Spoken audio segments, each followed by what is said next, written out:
Hello friends and dear student, Sharda Sadan के online YouTube platform पर आपका स्वागत है।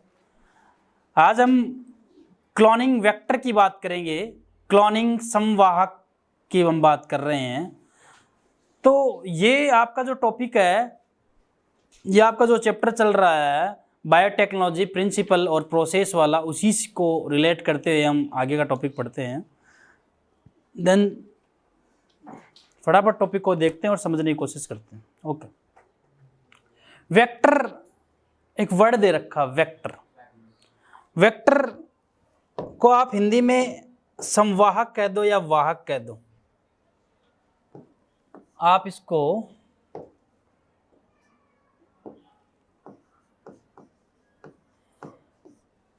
वाहक कह दो या संवाहक कह दो। ठीक है, एक मिनट यार, मैं इसको एडजस्ट कर लेता हूँ। ठीक है, आप इसको वाहक कह दो या संवाहक कह दो। तो एक वेक्टर, अच्छे वेक्टर के पास क्या गुण होने चाहिए ताकि वो बहुत अच्छे से काम कर सके? तो हमारे वेक्टर के पास कुछ गुण होने चाहिए। तो इसमें पहला है कि ORI, उसमें ओरिजिन ऑफ रेप्लिकेशन होना बहुत ज़रूरी है। प्रतिकृतियन का उद्गम स्थल, हिंदी में आप क्या बोल रहे हो? प्रतिकृतियन का उद्गम स्थल। ये प्रतिकृतियन का उद्गम स्थल उसमें होना चाहिए। ORI तो रहे ही उसमें। ORI यदि उसमें नहीं रहता है तो रेप्लिकेशन पॉसिबल नहीं है, जुड़ तो जाएगा। निवेशी जीन आप बाहर से लेके आ रहे हो, जैसे मेरे पास प्लाज्मिडम, बाहर से जीन डाल दूं, ये डाल तो दिया मैंने, जोड़ तो दिया, लेकिन यहाँ पे ORI नहीं था। देन ये रेप्लिकेट होना, अब ये तो रेप्लिकेट हो जाएगा, इसका रेप्लिकेशन पॉसिबल नहीं होगा। तो हमने क्या चाहिए, हम क्यों करवा रहे हैं बायोटेक्नोलॉजी? कि हमने बाहर से निवेशी जीन डाला, बाहर से निवेशी जीन डाला, उसकी कॉपी तो होनी चाहिए ना, और कॉपी के लिए रेप्लिकेशन ज़रूरी है। तो इसलिए हमें ORI चाहिए, ओरिजिन ऑफ रेप्लिकेशन। ठीक है। देन उसके बाद में क्लोनिंग साइट, क्लोनिंग स्थल बोलोगे आप इसको हिंदी में, क्लोनिंग स्थल। अच्छा, क्लोनिंग स्थल किसके लिए हम बात कर रहे हैं? आपका पास कोई वेक्टर है और आपने इसके लिए कोई रेस्ट रिडक्शन एंजाइम भेजा, तो रेस्ट रिडक्शन एंजाइम का इसके अंदर कोई रिकॉग्निशन साइट तो चाहिए, पहचान स्थल तो चाहिए। कहाँ जाके काटेगा वो? काटने वाली जगह भी तो चाहिए। एक्चुअल में ये मान लो ये पॉइंट इससे पहले है कि हम भेज रहे हैं, तो वो काटेगा कहाँ जाके? तो इसमें काटेगा ना, कट तो लगाएगा ना। तो मैंने पहले से मान लो दे रखा है कि EcoRI ऐसे लिख रखा है।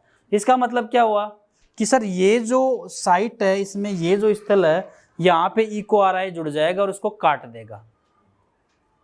अब वो अलग बात है कि इसमें पैलिंड्रोमिक सीक्वेंस उसका कौन सा है, लेकिन हम EcoRI यदि यहाँ पे भेज रहे हैं तो EcoRI इस पूरे प्लाज्मिड में कट कहाँ लगाएगा? उसको उसकी जगह चाहिए। उसको क्या चाहिए? उसकी जगह। तो ये EcoRI यहाँ पे कट लगाता है। अच्छा, क्लोनिंग साइट या पहचान स्थल सिर्फ एक ही होना चाहिए। जैसे मान लो ये है, यहाँ मान लो EcoRI है, यहाँ पे भी EcoRI है, यहाँ पे भी EcoRI है। तो प्रॉब्लम क्या है?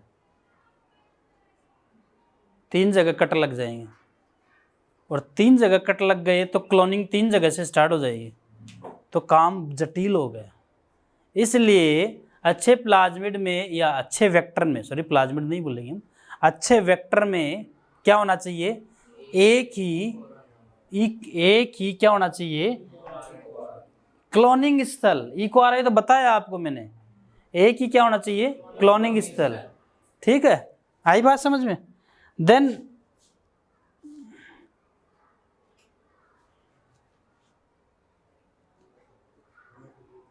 जैसे ये देखो आप, PST1, PUA first, BAM-H1, Sal 1, PU second. तो ये जो BAM है, ये किसी बैक्टीरिया से निकाला हुआ क्या है? Rest reduction enzyme. तो ये इसकी साइट है। अब आप BAM भेजोगे तो पूरी जगह में यहीं आप एक कट लगाएगा वो। समझ में आ गई बात? इसलिए पहचान स्थल होना जरूरी है। ठीक है,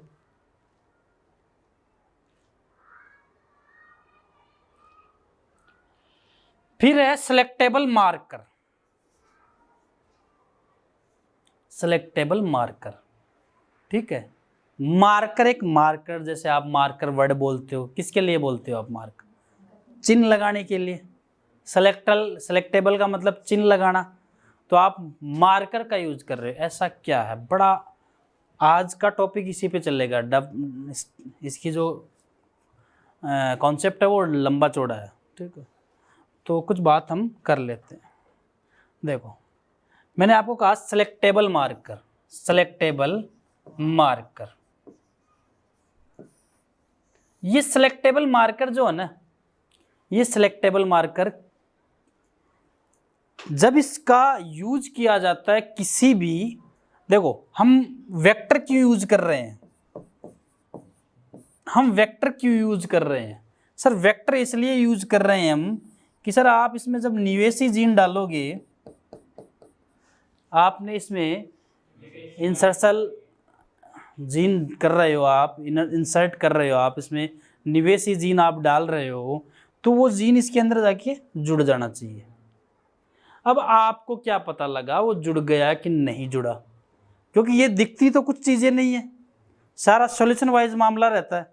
समझ में आ रही है बात मैं क्या बोल रहा हूँ? सारा सॉल्यूशन जैसा मामला होता है, दिखती तो कुछ नहीं है। तो सॉल्यूशन में ही हम कैसे पता लगाएं कि वो वास्तव में जुड़ गया? समझ में आ रही है बात? इसलिए एक मार्कर का उपयोग किया जाता है। इस मार्कर को एज ए प्रेजेंट करूंगा मैं जीन से। ये मार्कर एक प्रकार का जीन ही होता है। मतलब यहां पे जीन जोड़ा, सर आप क्या कहना चाहते हो? एक और जीन का यूज कर रहे हो? हाँ, मैं जीन का ही यूज कर रहा हूं, ऐसे मान लो। किसका यूज कर रहा हूं? जीन का। अच्छा, वेक्टर के ऊपर हम थोड़ी सी बात और कर लेते हैं, कॉमन सा मैं बता देता हूं। अच्छा वेक्टर कौन सा है इसको बाद में देखेंगे, एक बार थोड़ी सी बात और कर लेते हैं। वेक्टर अच्छा वाहक, देखो वाहक के अंदर गुण होते हैं। तो सिलेक्टेबल मार्कर की हम बात कर रहे हैं। सिलेक्टेबल मार्कर में हम कुछ बातें करते हैं। तो सिलेक्टेबल मार्कर पर कुछ बात करने से पहले मैं आपको बता दूं कि जो आप वाहक है, आपके पास जो वाहक है,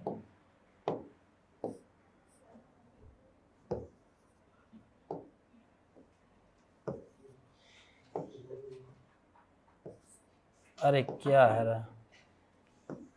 हाँ, आपके पास जो वाहक है उसके अंदर कैसे गुण होने चाहिए? अच्छा वाहक है भाई, आपके पास जो वाहक है अगर देखा जाए तो वो कॉपी करने की क्षमता ज्यादा रखे।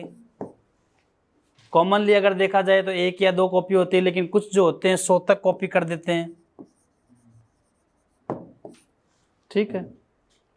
वो सेल्फ रेप्लिकेटेड हो, सॉरी, वो सेल्फ रेप्लिकेटेड हो, सेल्फ रेप्लिकेटेड हो, उसमें अपनी प्रतिकृति बनाने की क्षमता खुद के अंदर हो, ठीक है। और अगर उसको किसी प्लाज्मिड से बाहर, सॉरी, उसको किसी बैक्टीरिया से बाहर निकाल लिया जाता है, देन उस पर उसके अंदर जीवित रहने का गुण भी हो कि दूसरे के साथ दूसरे बैक्टीरिया में जाके वो आसानी से अपनी कॉपी तैयार कर सकता है, ठीक है। इस प्रकार के यदि आपको गुण मिलते हैं तो आप कह सकते हो कि वो अच्छा वेक्टर है। दूसरी बात अगर हम करें तो उसमें रेस्ट्रिक्शन साइट ज्यादा हो, क्या हो?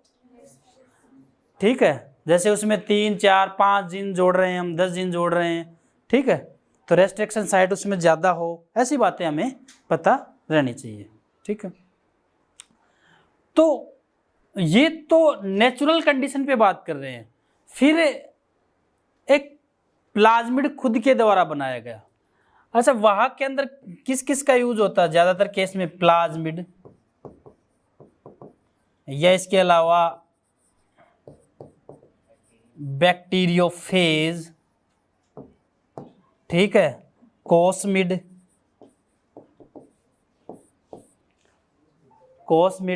इनका ज़्यादा यूज किया जाता है। ठीक है,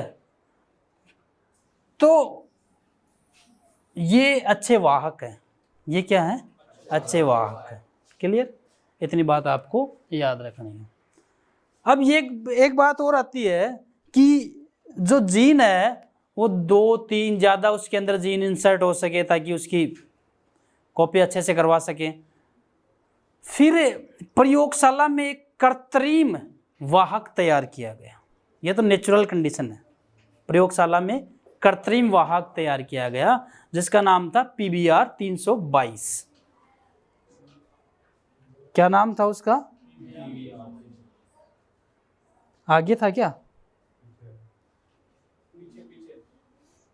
देखो, PBR 322 ये प्रयोगशाला में तैयार किया गया एक क्या है?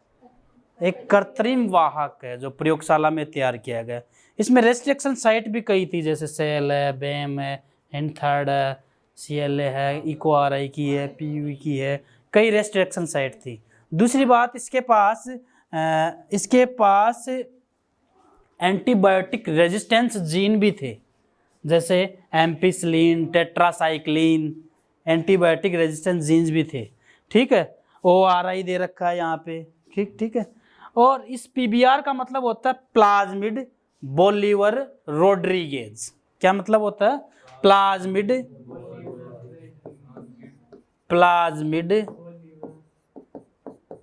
बोलीवर रोड्रिगेज, ये 2 साइंटिस्ट हैं जिन्होंने इस पे काम किया था, बोलीवर और रोड्रिगेज, और 322वें प्रयोग में इसको सफल किया था इन्होंने। इसमें 1000 तक जीन जोड़े जा सकते हैं। क्लियर? तो ये कृत्रिम है। आपसे प्रश्न पूछ लिया जाए किसी कृत्रिम वाहक का डायग्राम बनाइए तो आपको याद रखना पड़ेगा, NCERT ने दे रखा है।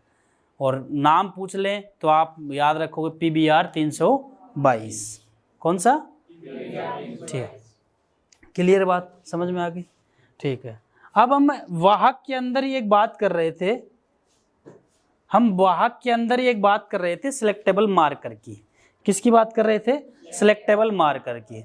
सिलेक्टेबल मार्कर क्या होते हैं? ठीक है, देखो, सिलेक्टेबल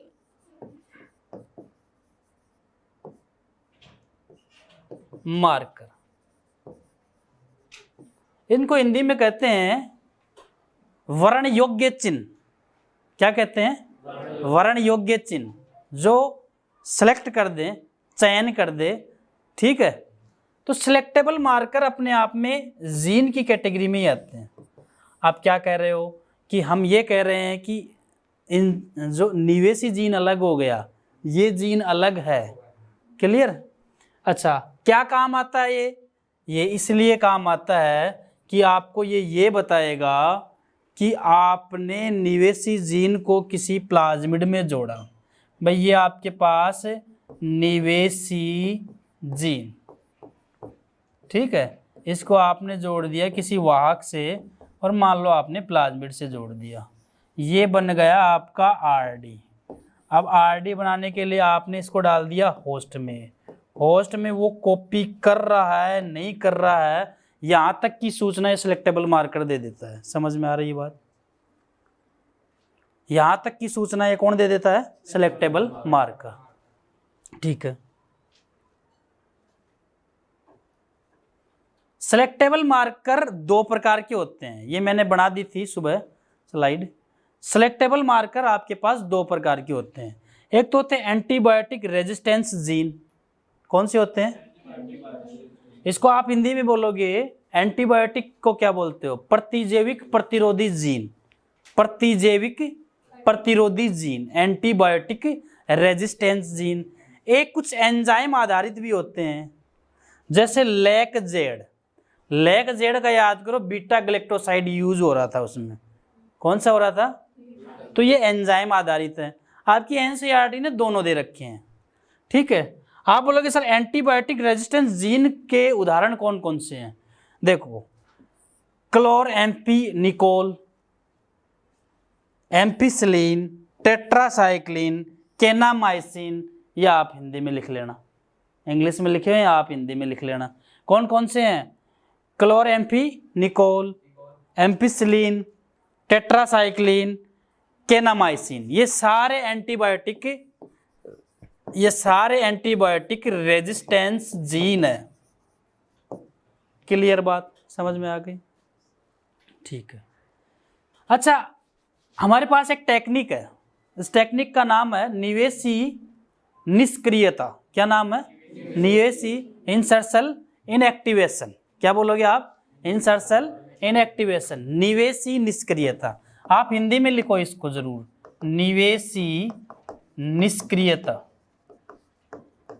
इस चीज को आप, टेक्निक को आपको समझना जरूरी है। इसको आप समझोगे तभी आपको ये समझ में आएगा। ओके, सामने देखेंगे हम। ये एक टुकड़ा है मेरे पास, और ये टुकड़ा मेरे पास प्लाज्मिड का है या किसी वाहक का। इस टुकड़े के अंदर रेजिस्टेंस जीन जुड़ा हुआ है पहले से। कौन सा? टेट्रासाइक्लिन। इस आर का मतलब होता है रेजिस्टेंस। क्या होता है? तो हिंदी में अगर बोलो तो हिंदी में बोल लो, लेकिन मैं ज्यादा बेटर इंग्लिश में मानता हूं। Antibiotic resistance gene. क्या बोलोगे? क्लियर? ये मैंने इंसर्ट जीन डाला बाहर से, लेकिन इसमें नहीं डाला तो नहीं दिखाया मैंने। समझ में आ रही है बात? ये इंसर्ट जीन डाला। जैसे इंसर्ट जीन डालते हैं तो टेट्रासाइक्लिन रेजिस्टेंस, एंटीबायोटिक रेजिस्टेंस जो जीन है अपना, उसके प्रति प्रतिरोधकता समाप्त। समझ में आई बात? अगर इंसर्ट जीन मैंने डाला तो आप ये मानो ये खराब हो गया, अब इसका कोई काम नहीं रहेगा। समझ में आ गई बात? समझ में आई बात? ठीक है। टेट्रासाइक्लिन, देखो आप इसको ऐसे समझो, ये मेरे पास एक प्लाज्मिड है, प्लाज्मिड में इंसर्ट जीन डालूंगा, इंसर्ट जीन डाल के मैं आरडी बनाऊंगा, और आरडी बना के मैं किसी बैक्टीरिया में डालूंगा। समझ में आ गई यहां तक बात? समझ में आई क्या? वापस से रिवाइज करो। ये किसका टुकड़ा है मेरे पास? प्लाज्मिड का। इसमें मैंने इंसर्ट जीन, डिजायर्ड जीन डाल दिया, अपना वांछित जीन, और फिर मैंने इसका आरडी बना लिया। आरडी बना के मैंने इसको बैक्टीरिया में डाल दिया। क्लियर? बैक्टीरिया में डालने के बाद बैक्टीरिया को मैंने टेट्रासाइक्लिन खिला दी। क्या खिला दी? क्लियर? समझ में आ रहा? और ये जो जीन है ये प्रतिरोधी जीन है टेट्रासाइक्लिन एंटीबायोटिक का। अगर जब तक इसके पास है तब तक इसको कितनी भी टेट्रासाइक्लिन खिला दो ये नहीं मरेगा। समझ में आ रही है बात? लेकिन मैंने इंसर्ट जीन जोड़ के इसको खुद को ही समाप्त कर दिया। अब यदि बैक्टीरिया को मैं टेट्रासाइक्लिन खिला दूं, कौन से बैक्टीरिया को? जिसमें मैंने आरडी डाला है, तो बैक्टीरिया क्या हो जाएगा? मर जाएगा। समझ में आ रही है बात? तो क्यों ना मैं एक कॉपी तैयार कर लूं 2-3 बैक्टीरिया की, तो मेरे को ये पता लग जाएगा ना कि इंसर्ट जीन जुड़ा या नहीं जुड़ा। जुड़ गया तो बैक्टीरिया मर जाएगा, और नहीं जुड़ा तो बैक्टीरिया बच गया। तो मेरे को एक चीज पता लग गई, क्या? कि मेरा भेजने वाला जीन जुड़ा है या नहीं जुड़ा। कॉपी बना लूं मैं, उसी को क्यों करूं भाई? एक है उसी को मार दूंगा तो प्रैक्टिकल खत्म। 2-3 लगा लूं तो एक को मार के देख लेंगे। समझ में आ रही है बात?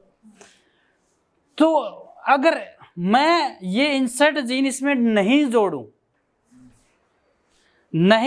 तो टेट्रासाइक्लिन जो है उसकी प्रतिरोधकता बनी रहेगी। अब यदि आप इसको टेट्रासाइक्लिन खिला दो तो इस पे कोई प्रभाव नहीं पड़ने वाला, क्योंकि इसके पास मौजूद है, इसके बचाव का तरीका, हथियार है इसके पास, इस पे कोई प्रभाव नहीं पड़ेगा और ऐसा बैक्टीरिया बच जाएगा। देन मैं कहूँगा जो बच गया उसमें जीन नहीं जुड़ा। कौन सा? जो मैंने बाहर से भेजा। समझ में आई? समझ में आई बात? नहीं समझ में आई तो इसको घर जाके इसको एक बार वापस देखना वीडियो को। ठीक है? अच्छा, पहली बात यह है कि प्रश्न ये आता है कि सर आप सेलेक्टेबल मार्कर से क्या पता लगाओगे? सेलेक्टेबल मार्कर से मैं ये पता लगाऊंगा कि ट्रांसफॉर्मेंट और नॉन ट्रांसफॉर्मेट हो रहा है या नहीं हो रहा, रूपांतरण या अरूपांतरण की पहचान करना। रूपांतरण यानी कोई जीन उसमें जुड़ गया तो मॉडिफाइड हो गया, नहीं जुड़ा तो नहीं हुआ। तो रूपांतरण और अरूपांतरण की पहचान करना, रूपांतरण की पहचान, रूपांतरण और अरूपांतरण में विभेद करना। इसको इंग्लिश में कहते हैं ट्रांसफॉर्मेंट रूपांतरण को, और नॉन ट्रांसफॉर्मेंट अरूपांतरण। क्लियर? अच्छा, ट्रांसफॉर्मेंट भी आपके पास दो प्रकार के हैं, एक तो है ट्रांसफॉर्मेंट रिकॉम्बिनेंट, एक है ट्रांसफॉर्मेंट नॉन रिकॉम्बिनेंट। इसको समझना, यानी मैं कहूँगा रूपांतरण दो तरीके से हो रहे हैं।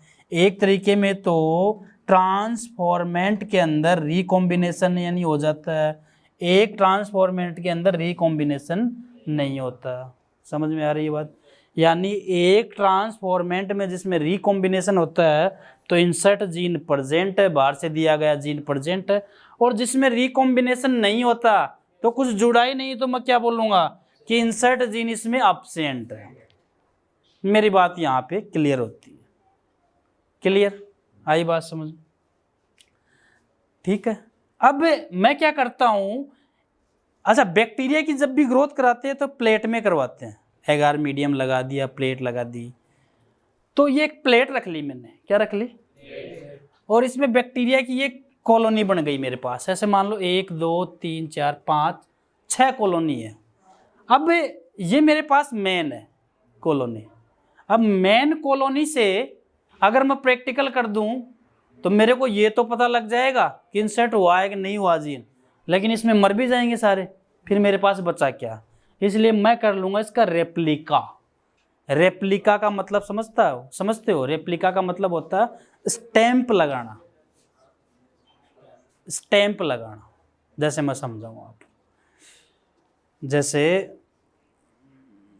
मान लो ये कोई स्टैंप है, स्टैंप जानते हो ना, मोर, ये कोई स्टैंप है, इसमें मैंने कुछ अक्षर लिख दिए और यहाँ लगा दूंगा तो ऐसा कैसा छप गया।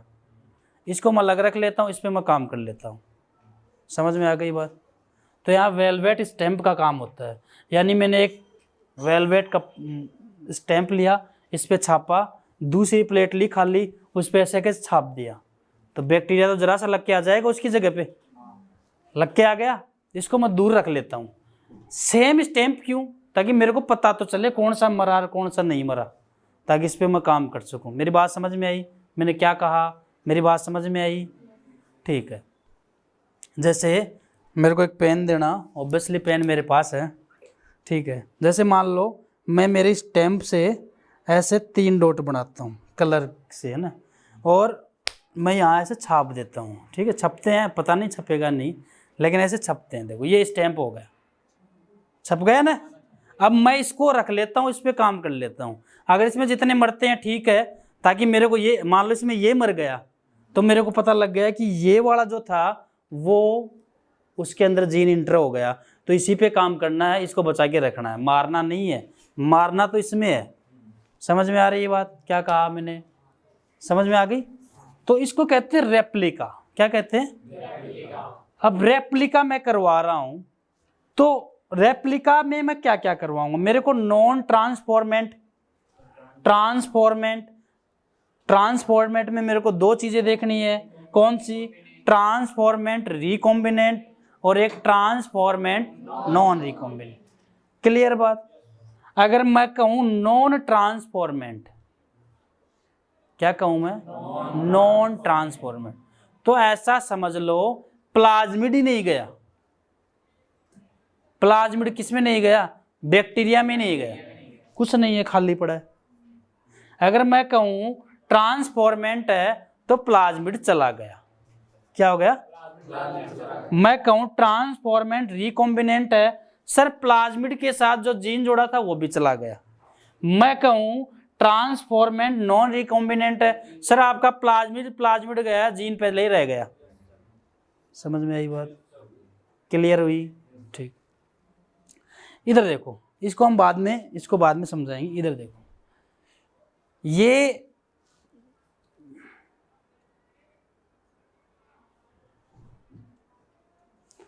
देखो यहां पर टेट आर एक टेट्रासाइक्लिन एंटीबायोटिक रेजिस्टेंस जीन है और एक एम्पिसिलिन एंटीबायोटिक रेजिस्टेंस जीन है। क्लियर। और यहां पर दो रेस्ट रिएक्शन एंजाइम की साइट है, एक तो BAM H1 की और एक सेल फर्स्ट की। क्लियर। मान लो मैं ये यूज करता हूं BAM H1, क्या यूज करता हूं? समझ में आ रही है बात? अगर मैं यूज करता हूं तो इस पे कट लग गया, कट लगने के बाद मैंने जीन इस पे भेज दिया, जीन जैसे ही जुड़ा है ये खत्म, इसका मामला खत्म। अब मेरे पास दो सॉल्यूशन बना लेता हूं, एक तो एम्पिसिलिन वाला और एक टेट्रासाइक्लिन वाला। जब मैं इसको एम्पिसिलिन में डालता हूं, इसको पूरे बैक्टीरिया के साथ एम्पिसिलिन में डालता हूं तो ये ग्रोथ करता है, लेकिन जैसे मैं इसको टेट्रासाइक्लिन में डालता हूं तो ग्रोथ नहीं करता। कैसे? एम्पिसिलिन में डाला तो ग्रोथ कर रहा है, लेकिन टेट्रासाइक्लिन में ग्रोथ नहीं कर रहा। कैसे पॉसिबल हुआ? सर आपने जो जीन जोड़ा है वो टेट्रासाइक्लिन के पास जोड़ा है, तो टेट्रासाइक्लिन खराब हुआ है ना कि एम्पिसिलिन, तो एम्पिसिलिन में तो बच जाएगा वो, लेकिन टेट्रासाइक्लिन में आप डालोगे तो वो मर जाएगा। क्लियर।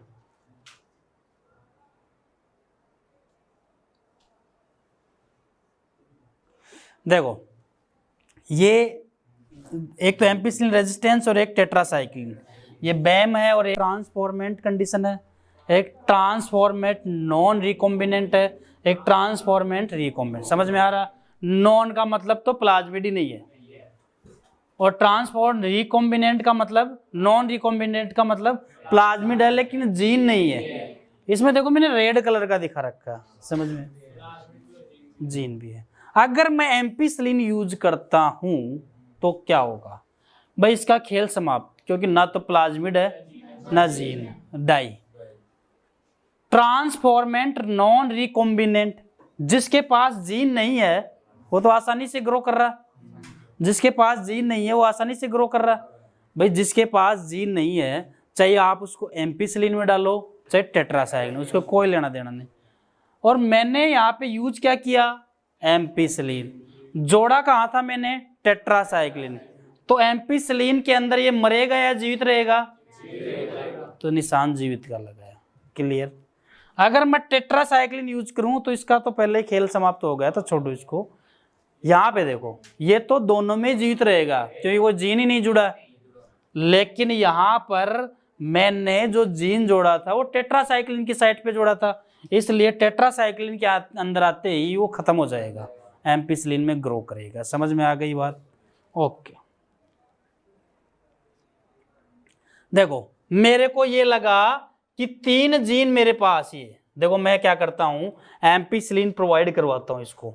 जैसे एम्पिसिलिन प्रोवाइड करवाता हूं तो 3 बच जाते हैं, फिर मैं इसको टेट प्रोवाइड करवाता हूं तो 1 बच जाता है।